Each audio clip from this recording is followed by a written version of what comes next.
Halo guys, kami dari kelompok 5 ingin menjelaskan tentang psikoanalisis sosial menurut Karen Harney. Yuk teman-teman, kita lihat videonya. Sebelumnya, saya akan memperkenalkan anggota dari kelompok 5. Yang pertama ada Amalia Rizky Ramadan, yang kedua ada Lutfia Anissa, yang ketiga ada saya sendiri, yaitu Muhammad Fadlan Kamal, dan yang terakhir ada Syifa Syahada.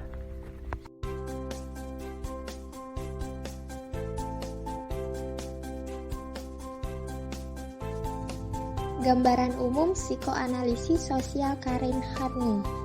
Teori psikoanalisis sosial menurut Karen Harney dibentuk berdasarkan asumsi bahwa kondisi sosial dan kultural, terutama pengalaman-pengalaman masa kanak-kanak, sangat besar pengaruhnya dalam membentuk kepribadian seseorang.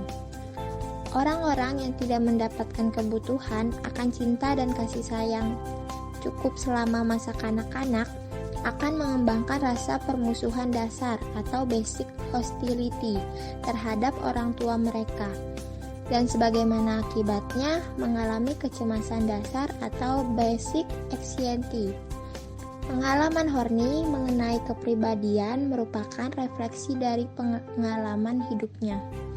Pemikiran ini merupakan usahanya untuk mengatasi penderita batin yang ia alami. Biografi Karen Harney. Karen Harney memiliki nama lengkap Karin Danielsen Harney, lahir di Elbeck, sebuah kota kecil di dekat Hamburg, Jerman, pada tanggal 15 September 1885. Ia adalah anak perempuan dari pasangan Bernd Weckels Danielsen, asal Norwegia, seorang kapten kapal, dan Clotilde van Ronselen yang dikenal sebagai Sonny, seorang wanita Jerman dari keluarga yang dikenal. Karen Harney adalah pendahulu dari gerakan feminis di bidang psikoanalisis. Dia adalah psikoterapi pertama yang menguraikan teori psikologis yang disesuaikan dengan karakteristik biologis wanita, mengesampingkan pria sebagai pusat psikoanalisis. Esai Anda dikumpulkan dalam publikasi Psikologi Feminim 1967, mengeluarkan kontroversi besar di antara psikoanalisis saat itu.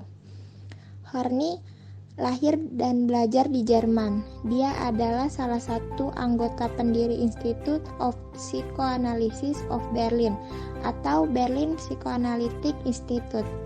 Bertahun-tahun kemudian, dia akan pindah ke Amerika Serikat, di mana dia membentuk American Institute of Psychoanalysis atau American Institute for Psychoanalysis, dan merupakan salah satu editor pendiri The American Journal of Psychoanalysis. Karen Harney dianggap sebagai salah satu referensi psikoanalisis pada abad ke-20.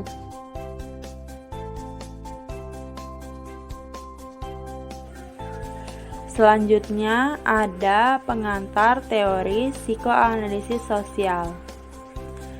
Tulisan awal Harney mempunyai ciri khas Freud, namun seperti Adler dan Jung, lama-kelamaan Harney tidak sepaham dengan psikoanalisis ortodoks atau konvensional dan membentuk sebuah teori revisi yang merefleksikan pengalaman-pengalaman pribadinya, baik pengalaman klinis maupun bukan. Meskipun tulisan Harney hampir sebagian besar berkaitan dengan masalah kejiwaan dan kepribadian neurotik, namun juga dapat ditetapkan dalam kepribadian normal dan sehat. Harney setuju dengan Freud bahwa trauma pada masa anak-anak awal merupakan hal yang penting, tetapi letak perbedaannya dengan Freud adalah pada keyakinannya bahwa dorongan sosial lebih berperan penting dalam perkembangan kepribadian dibandingkan dengan dorongan biologis. Akibat kecemasan dan permusuhan, timbullah gambaran pemikiran Harney tentang lingkaran setan atau vicious circle, yaitu kecemasan dan permusuhan cenderung di-repress atau dikeluarkan dari kesadaran karena menunjukkan rasa takut, bisa membuka kelemahan diri, dan menunjukkan rasa marah yang beresiko dihukum atau kehilangan cinta dan keamanan. Gambarannya seperti yang pertama, itu kurangnya kehangatan dan cinta orang tua. Yang kedua, menjadi marah dan muncullah perasaan permusuhan karena diperlakukan secara salah. Yang ketiga, itu represi permusuhan agar tidak kehilangan cinta dan keamanan yang hanya sedikit. Selanjutnya ada kecemasan dasar dan permusuhan dasar terus diperkuat kalau lingkaran kecemasan, permusuhan, serta represi terus berlanjut. Lalu yang kelima, ada kebutuhan kasih sayang dan cinta semakin kuat. Yang keenam, semakin marah karena kebutuhannya semakin banyak tidak terpenuhi dengan baik. Yang ketujuh, permusuhan semakin kuat. Yang kedelapan, represi semakin kuat untuk mempertahankan kasih sayang yang hanya sedikit. Lalu yang terakhir, ada tegangan kemarahan yang semakin kacau. Itu merupakan gambaran dari pemikiran Harney tentang lingkaran setan.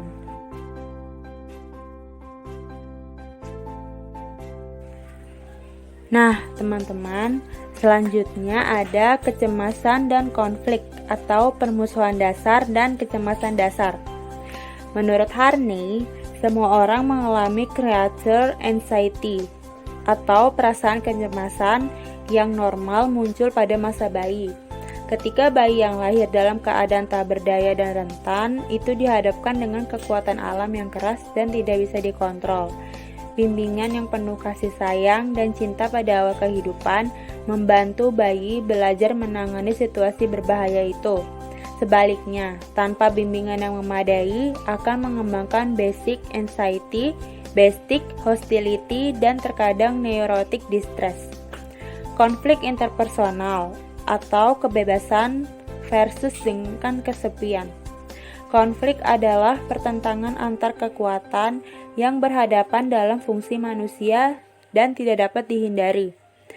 Mengalami konflik tidak berarti neurotik. Perbedaan konflik normal dan neurotik adalah taraf atau tinggi rendahnya.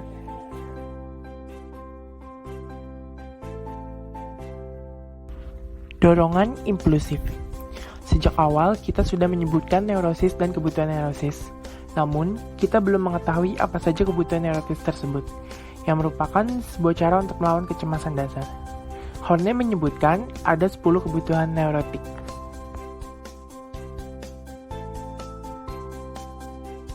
Kebutuhan neurotik. Yang pertama, kebutuhan akan kasih sayang dan penerimaan diri.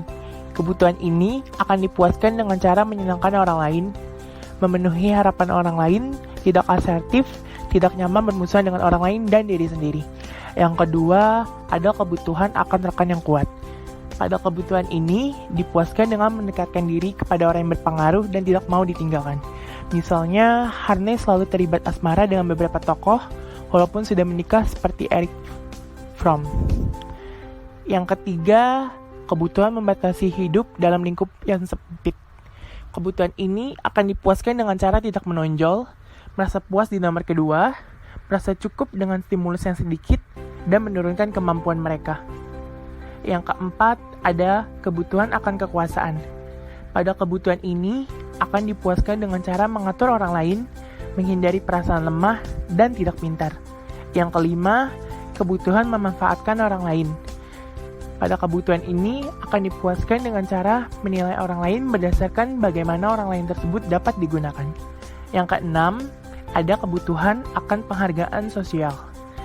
Kebutuhan ini akan dipuaskan dengan cara selalu menjadi orang yang pertama, paling penting dalam segala sesuatu. Yang ketujuh, kebutuhan akan kekaguman pribadi.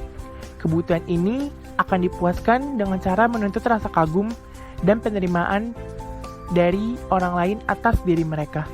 Yang kedelapan, kebutuhan akan ambisi dan pencapaian pribadi. Kebutuhan ini akan dipuaskan dengan cara selalu menjadi yang terbaik dan mengalahkan orang lain. Yang kesembilan, ada kebutuhan akan kemandirian dan kebebasan. Pada kebutuhan ini dipuaskan dengan menjauhi diri dari orang untuk mampu bertahan hidup tanpa orang lain. Yang ke-10, kebutuhan akan kesempurnaan. Kebutuhan ini dipuaskan dengan tidak mau membuat kesalahan, menyembunyikan kelemahan, dan berusaha maksimal untuk sempurna.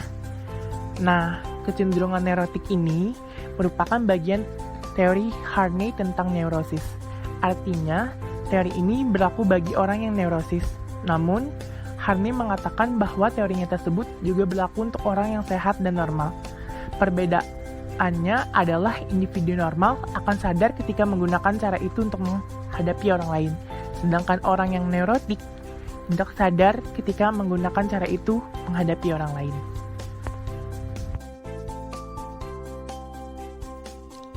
Konflik intrapsikis, kecenderungan neurotik yang timbul dari kecemasan dasar, berkembang dari hubungan anak dengan orang lain. Dinamika kejiwaan yang terjadi menekankan pada konflik budaya dan hubungan antar pribadi.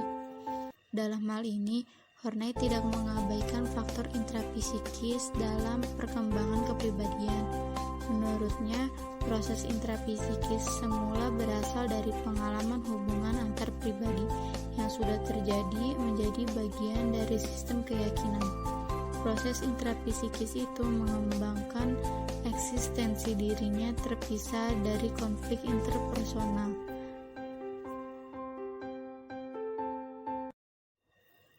Ada 4 macam konsep diri. 1. Diri rendah. Konsep yang salah tentang kemampuan diri, keberhargaan, dan kemenarikan diri yang didasarkan pada evaluasi orang lain yang dipercayainya, khususnya orang tuanya. Evaluasi negatif mungkin mendorong orang untuk merasa tak berdaya. Contohnya, konsep yang salah tentang kemampuan diri yang didasarkan pada evaluasi orang lain yang dipercayai. Kedua, diri nyata. Pandangan subjektif bagaimana diri yang sebenarnya, mencakup potensi untuk berkembang, kebahagiaan, kekuatan, kemauan, kemampuan khusus, dan keinginan untuk realisasi diri. Keinginan untuk spontan menyatakan diri yang sebenarnya. Contohnya, pandangan subjektif bagaimana diri yang sebenarnya. Ketiga, diri ideal. Pandangan subjektif mengenai diri yang sebenarnya, suatu usaha untuk menjadi yang sempurna dalam bentuk khayalan, sebagai kompensasi perasaan tidak mampu dan tidak dicintai. Contohnya, pandangan yang subjektif mengenai diri yang seharusnya dalam bentuk khayalan. Keempat, diri akhir. Berbeda dengan diri nyata yang subjektif. Diri aktual adalah kenyataan diri seseorang, fisik dan mental apa adanya, tanpa dipengaruhi oleh persepsi orang lain. Contohnya, kenyataan objektif diri seseorang, fisik dan mental apa adanya tanpa dipengaruhi persepsi orang lain. Konflik intrapsikis yang terpenting adalah gambaran diri ideal atau ideal self-image dengan diri yang dipandang rendah atau disguised real self. Membangun diri ideal adalah usaha untuk memecahkan konflik dengan membuat gambaran bagus mengenai diri sendiri. Diri rendah adalah kecenderungan yang kuat dan irasional untuk merusak gambaran nyata diri.